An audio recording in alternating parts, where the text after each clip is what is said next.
നിങ്ങൾ അവിടെ ചെയ്യുന്ന കാര്യങ്ങൾ ആരും അറിയില്ല എന്നൊരു വിശ്വാസം ഉണ്ടെങ്കിൽ ഒരു തമാശ സീൻ കാണാം. ആയിക്കോട്ടെ, ഇന്ന് നമുക്ക് ഇവിടെ തന്നെ കൂടാ. എല്ലാം അറിഞ്ഞിട്ട് തന്നെ കാര്യം.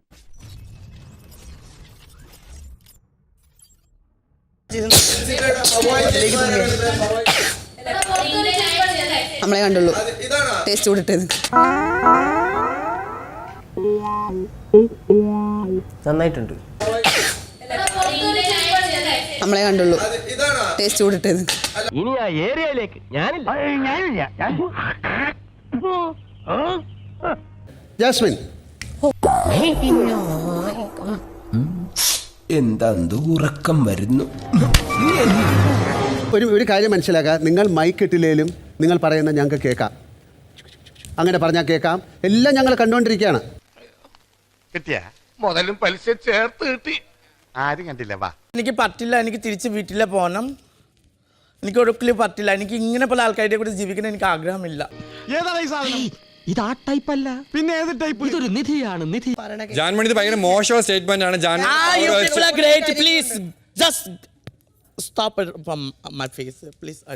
ഈ തള്ളയുടെ ധിക്കാൻ അവസാനിപ്പിക്കാതെ നമുക്ക് ഇവിടെ സ്വൈരായി ജീവിക്കാൻ പറ്റില്ല.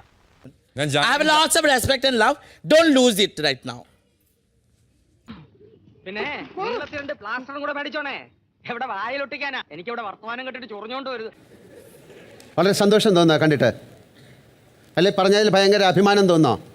ജാൻമണി ചിരിക്കല്ലേ, വലിയ തമാശ കേട്ട മാതിരി. തെണ്ടികളായിട്ടുള്ള ബിസിനസ്സുകാരാ ഈ കസ്റ്റമറുടെ പുറകെ നടന്ന് തെണ്ടുന്ന. നാണമില്ലയോടെ നിനക്കൊക്കെ?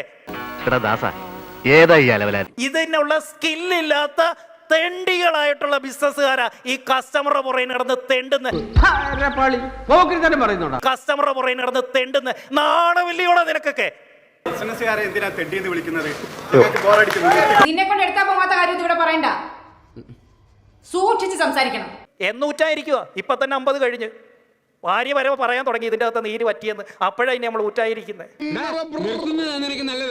അതുകൊണ്ട് ഉള്ള പ്രായത്തിൽ കയറ്റി ഇറക്കിക്കോണം വീണ്ടും. എന്തോന്നാടോ ഇത്? എവിടെ നിന്ന് കിട്ടിയോടോ ഈ ഉണ്ടാക്കണേ? വരുന്നില്ലയോ ഒരു കഷ്ണം നാരങ്ങ എടുത്തു പോയി. ആ നാറി അവിടെ ഇരിക്കുന്നു, ഞാൻ ഇവിടെ നിൽക്കുന്നു. ഞാനൊരു കാര്യം പറഞ്ഞേക്കാം, ഇയാൾ ഇതിനകത്ത് കിടന്ന് ഇനി എന്തെങ്കിലും മിണ്ടിയാ ഞാൻ ഇയാളുടെ വായിക്കാത്ത എന്തെങ്കിലും കുത്തിക്കയറ്റും. കെറ നാറി. അപ്പൊ ഇവ വിചാരിക്കും രണ്ട് കൊടുത്ത് തീർന്നു കാണും. എവിടെ ഒരു കഷ്ണം നാരങ്ങയും കൂടെ കയറ്റി വെച്ചിട്ട് കയറ്റി വിടുമ്പോ 10 ലക്ഷം. ശകലകലാവല്ലഭൻ. പക്ഷെ വകനിരിവ് വട്ടപൂജ്യം. ഇവിടെ ഒറ്റപ്പെട്ട 1-2 സംഭവങ്ങൾ എവിടെയോ റിപ്പോർട്ട് ചെയ്തിട്ടുണ്ടെന്നുള്ള ഒരു അറിവിൻ്റെ അടിസ്ഥാനത്തിൽ ഒരു വ്യവസായ മേഖലയെ അല്ലെങ്കിൽ ജനങ്ങൾ ഒരുപാട് ഇഷ്ടപ്പെടുന്ന കുറേ ആളുകളെ അടച്ചാക്ഷേപിക്കുന്ന ഒരു പ്രവണത നല്ലതല്ല. ഇത് ഒറ്റപ്പെട്ട സംഭവമാണെന്ന് പറഞ്ഞ് ഒഴിഞ്ഞു മാറുന്നത് ശരിയല്ല എന്നാണ് എൻ്റെ പക്ഷം. നീ എന്തൊക്കെയാടാ ഈ പറയണേ? ഞാൻ പറഞ്ഞു കഴിഞ്ഞില്ല, താൻ മുഴുവൻ കേക്ക്. അത് അന്വേഷണത്തിന്റെ പരിധിയിൽ കൊണ്ടുവന്ന് ഇതിൽ കുറ്റക്കാരെ അവരെ മാതൃകാപരമായി ശിക്ഷിക്കണം എന്നാണ് എൻ്റെ വ്യക്തമായ അഭിപ്രായം. എനിക്ക് മുമ്പ് സംസാരിച്ച മഹത് വ്യക്തിയുടെ അഭിപ്രായങ്ങളോട് 100% ഞാൻ യോജിക്കുന്നു. ഇങ്ങനെയുള്ള പുഴുക്കുത്തുകൾ ഉണ്ടെങ്കിൽ അവരെ പുറത്ത് കൊണ്ടുവരേണ്ടത് നമ്മുടെ ഇങ്ങോട്ട് ഉത്തരവാദിത്വമല്ലേ? ഇങ്ങനെയുള്ള പുഴുക്കുത്തുകൾ ഉണ്ടെങ്കിൽ അവരെ പുറത്ത് കൊണ്ടുവരേണ്ടത് നമ്മുടെ ഇങ്ങോട്ട് ഉത്തരവാദിത്വമല്ലേ? ഇപ്പൊ ആരോപണങ്ങൾ ആർക്കെങ്കിലും നേരെ വന്നിട്ടുണ്ടെങ്കിൽ അവരെ അഗ്നിശുദ്ധി തെളിയിക്കട്ടെ. വിജയ വെറുതെ ആളുകളെ കൊണ്ട് ചിരിപ്പിക്കല്ലേ. ആളുകൾ എന്തിനാ ചിരിക്കുന്നത്? പിന്നെ ചിരിക്കാതെ. പ്രസിഡന്റ് സ്ഥലത്തിൽ അദ്ദേഹം ചെന്നൈയിലാണ്, മറ്റു പലരും പല സ്ഥലങ്ങളിലാണ്. അപ്പോൾ ഇവരൊക്കെ ആയിട്ട് ഒരു അഭിപ്രായ സമന്വയം രൂപീകരിക്കാനുള്ള ഒരു സമയമാണ് എടുത്തത്. ഒരു ഒളിച്ചോട്ടമോ അമ്മ ഇതിൽ നിന്ന് പിന്മാറിയതോ അല്ലെങ്കിൽ പ്രതികരിക്കാൻ വേണ്ടി അങ്ങനെ വേറെ എന്തെങ്കിലും കാത്തു നിന്നതോ അല്ല. ഇതൊന്നും എക്സ്ക്യൂസ് അല്ല, വളരെ പെട്ടെന്ന് തന്നെ പ്രതികരിക്കേണ്ടതായിരുന്നു.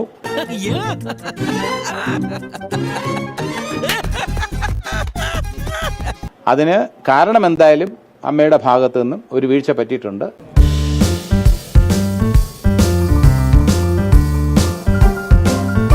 ഇരയുടെ പേര് ഒഴിവാക്കുക. അത് ഈ കേസിലെന്നല്ല, എല്ലാ കേസിലും ഇരകളുടെ പേര് ഒഴിവാക്കണം. പേര് നമ്മൾ പറയാൻ പാടില്ല എന്നുള്ളതാണ് ഒരു പൊതു നിയമം. ആ വേട്ടക്കാരന്റെ പേര് പറയാൻ പാടില്ല എന്ന് ആരും പറഞ്ഞിട്ടില്ല. സമയമുണ്ടല്ലോ, നമുക്ക് ആലോചിച്ചിട്ട്. അത് ഞാൻ ഒരാൾ ഒറ്റയ്ക്ക് പറയേണ്ട തീരുമാനമല്ല. എനിക്ക് ആലോചിക്കാൻ കുറച്ച് സമയമുണ്ടോ കേട്ടോ? നമ്മുടെ നാട്ടിൽ എല്ലാ തൊഴിലിടങ്ങളിലും ഇത്തരം പ്രശ്നങ്ങൾ ഉണ്ടാകാറുണ്ട്.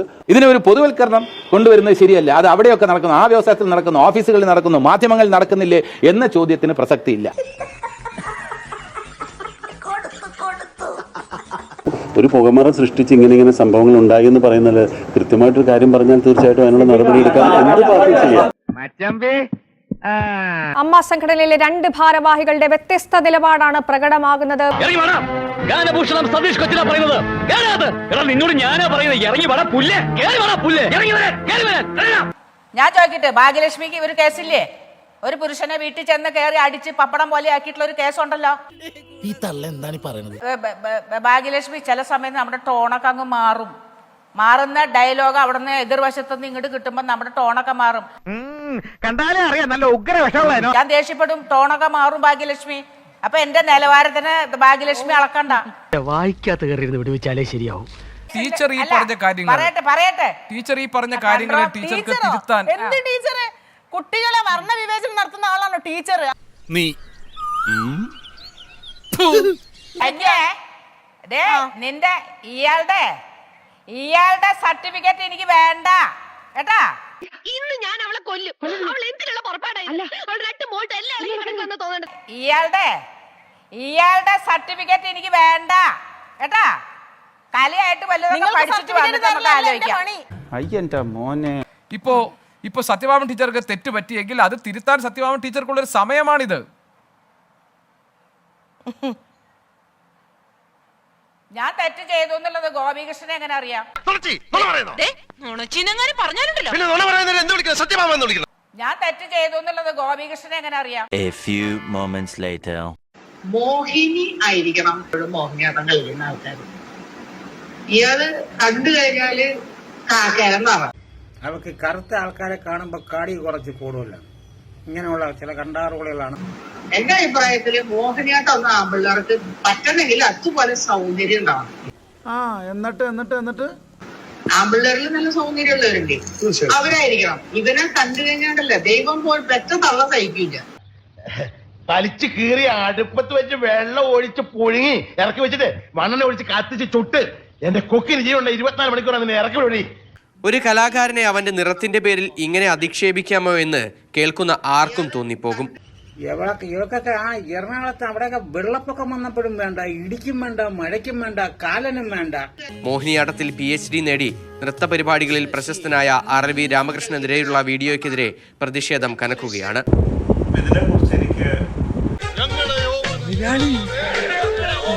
കണ്ടോ കണ്ടില്ലെങ്കിൽ കണ്ടോ. ഇതിനെക്കുറിച്ച് എനിക്ക് എന്തെങ്കിലും പറയണമെന്ന് തോന്നി. ഇതിനെക്കുറിച്ച് 2 വാക്ക് പറ. ഇതിനെക്കുറിച്ചാ കാലകത്തി വെച്ചപ്പോൾ കരിപിടിച്ച തത്തമ്മ. അതെന്തിനാടാ പന്നി ഇപ്പൊ പറഞ്ഞതല്ല, പിന്നീട് വരെ അവസരം കിട്ടിയില്ലെങ്കിൽ. മേഡം, ഇപ്പോ താങ്കളുടെ ആ മുടി തന്നെ കറുത്ത മുടിയാണ്, അതിനൊരു അഴകുണ്ടല്ലോ. ജന്മനാ എന്റെ മുഖം അങ്ങനെയാ, അസൂയ. കേരളത്തിലെ തന്നെ കറുത്ത വർഗ്ഗക്കാരായിട്ടുള്ള കലാകാരന്മാരുള്ള ഇവരുടെ ഒരു എന്താ പറയാ മ്ലേച്ഛമായ ഒരു പ്രയോഗമാണ്. എന്നെ കഷ്ടല്ലേ, കോമൺ സെൻസ് ഇല്ലാത്തതിന്റെ കുഴപ്പേ. എന്തു തന്നെയായാലും വ്യക്തിപരമായിട്ടായാലും ഒരു പബ്ലിക്കിന്റെ ഇടയിൽ നിന്ന് സംസാരിക്കുകയാണെങ്കിലും ഇതിനെ നിയമപരമായി തന്നെ നമ്മൾ നേരിടാൻ തന്നെയാണ് ഒരുക്കം. ഇവനെ പൊക്കാനുള്ള പരിപാടി മിനി ഇമ്മീഡിയറ്റ് ആക്ഷൻ ആയിരിക്കണം. നിങ്ങൾ ധൈര്യമായിട്ടിരിക്കും കേട്ടോ. ആവേശം സിനിമയിലെ അമ്പാൻ സ്റ്റൈലിൽ കാറിനകത്ത് സ്വിമ്മിംഗ് പൂൾ ഉണ്ടാക്കിയതിൽ നടപടിയെടുത്ത Alappuzha enforcement RTO. Youtuber Sanju ടെക്കിയാണ് വെള്ളം നിറച്ച വാഹനം പൊതുനിരത്തിൽ ഓടിച്ചത്. യൂട്യൂബിലും സോഷ്യൽ മീഡിയയിലുമൊക്കെ നമ്മുടെ ചെറുപ്പക്കാർ നടത്തിക്കൊണ്ടിരിക്കുന്ന കാര്യങ്ങൾ നമുക്കറിയാം. പല തരത്തിലുള്ള വാർത്തകളാവാറുണ്ട്. പക്ഷേ ഇത് കുറച്ചുകൂടെ അത്ഭുതപ്പെടുത്തുന്നതും അങ്ങേയറ്റം ആശ്ചര്യകരമായ ഒരു കാര്യമാണ്. നിന്റെ തലയ്ക്ക് വല്ല അസുഖമുണ്ടോ? ഇല്ല. പിന്നെ എന്താ ഇതിന്റെ അർത്ഥം? അദ്ദേഹത്തിന് നേരത്തെ തന്നെ വലിയ റീച്ച് ഈ സോഷ്യൽ മീഡിയയിൽ ഉണ്ടായിരുന്നു. ഈ റീച്ച് അടുത്ത കാലത്തായി കുറഞ്ഞു. അപ്പോൾ റീച്ച് എങ്ങനെ കൂട്ടാൻ കഴിയും എന്ന ചിന്തയിൽ നിന്നാവണം അദ്ദേഹം പുതിയൊരു ഐഡിയ ഈ ഇതിലേക്ക് കൊണ്ടുവന്നത്. ഇവന് കുറച്ചു ബുദ്ധി ഉണ്ടായിരുന്നെങ്കിൽ മന്ദബുദ്ധി എന്നെങ്കിലും വിളിക്കായിരുന്നു. അത്യന്തം അപകടകരമായ ഒരു കാര്യമാണ് ഇവർ ചെയ്തത് എന്നാണ് RTO പറയുന്നത്. പൊതുനിരത്തിലൂടെ വാഹനത്തിൽ സ്വിമ്മിംഗ് പൂൾ ഉണ്ടാക്കി ആവേശം കാണിച്ച് ചെറുപ്പക്കാരെ വഴിതെറ്റിക്കുന്നു എന്നാണ് RTO നൽകുന്ന വിശദീകരണം. അതൊക്കെ ഗോപാലകൃഷ്ണൻ ഒരു നമ്പറല്ലേ? ഇത് എന്റെ ഒരു നമ്പറാ. കാണിക്കുന്നത് അതിൽ വേണ്ട തെണ്ടി. I am the moderator here. You may please be seated. What moderator? You may please be seated. You are saying? No. You are not. You are uttering absolute nonsense. You please be seated. ഉത്തമ മിണ്ടാതിരിക്കും. Kumara Pillai sir നമ്മുടെ താത്വിക ആചാര്യനാണ്. തൽക്കാലം അദ്ദേഹം പറയുന്നത് നമ്മൾ കേട്ടാ മതി. You are wrong. No. You just be there. Just be there. I will come to you. എടോ, ഈ തലയ്ക്ക് വെളിവില്ലാത്തവനൊക്കെ ഇങ്ങോട്ട് കയറ്റി വിടുന്നുണ്ട്. This is wrong, father. You are representing NDA. You are representing NDA. You will get your turn. You just please wait. തുടക്കത്തിന് വിസിലടിക്കുന്നതിന് മുമ്പ് goal അടിച്ചു തുടങ്ങാതെ. എന്തോന്നാടോ ഇത്? എവിടെ നിന്ന് കിട്ടിയോടോ ഈ ഉണ്ടാക്കണേ? PC അദ്ദേഹമൊക്കെ നല്ല വായ്മൊഴി വഴക്കമുള്ള ആൾക്കാരാണ്. ഓക്കെ, അതുകൊണ്ട് കുഴപ്പമൊന്നുമില്ല, നല്ലത് തന്നെ. നീ എങ്ങനെ സുഖിപ്പിച്ച് പുകഴ്ത്തി എന്നെ സോപ്പിടൊന്നും വേണ്ട, അതൊക്കെ എല്ലാവർക്കും അറിയാവുന്ന കാര്യമാണ്. എന്നെ ഇവിടെ മോഡറേറ്റർ ആയിട്ട് വിളിച്ചിരിക്കുന്നത് ഈ ചർച്ചയെ നിയന്ത്രിക്കാനാണെങ്കിൽ ഇവിടെ യാതൊരു ആൾവലിപ്പമോ, ഇവിടെ ജനാധിപത്യ സംവിധാനം കൊടുത്തിട്ടുള്ള വലിപ്പം മാത്രമേ ഇവിടുത്തെ ജനങ്ങൾക്ക്. ഒരു പണക്കാരനെ ബഹുമാനിക്കാൻ ശീലിക്കണോ? ബഹുമാനിക്കാൻ ശീലിക്കും. നിങ്ങളിൽ നിന്നും കേൾക്കാനാണ് വാഴൂർ സ്വാമിയെ താങ്കളോടൊന്ന് വെയിറ്റ് ചെയ്യൂ. ഇവിടെ ഒരു വിട്ടുവീഴ്ചയില്ല. തുടങ്ങിയിട്ടുള്ളൂ, ഞാൻ വേണ്ടെന്ന് വെച്ചിരുന്നതാ.